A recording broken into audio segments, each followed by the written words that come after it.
Welcome to Kenton Teaches. Enjoy the video. In this video, I will explain how to play Rebirth Island in Call of Duty. First, familiarize yourself with the unique resurgence rules. Your teammates can redeploy as long as one squad member is alive. Next, select a balanced loadout, perhaps an assault rifle and an SMG, to handle various combat situations. Always aim for high-tier loot zones right at the start to gear up quickly. Remember, teamwork is crucial. Stick close to your squad for effective engagements and revives. Mastering Rebirth Island involves knowing its layout. Identify popular hot drops like bioweapons labs or living quarters and understand their flow. Practice advanced movement techniques such as slide canceling to traverse the map quickly and evade enemy fire. Always keep an eye on the gas timer and plan your next move to avoid being caught outside the safe zone.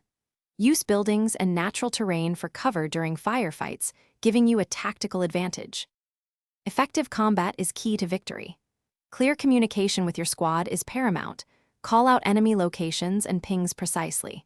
Look for opportunities to flank opponents, creating crossfires and overwhelming them. Always keep your armor plates topped up and conserve ammunition, especially for your primary weapon. Deploy grenades, flashbangs, or stun grenades strategically to push enemies out of cover or secure objectives, turning the tide of battle in your favor. To truly dominate, consider advanced tactics. Gaining high ground, such as the top of Control Center, offers significant advantages for spotting and engaging enemies. If you fall, winning your Gulag fight is crucial for rejoining your team.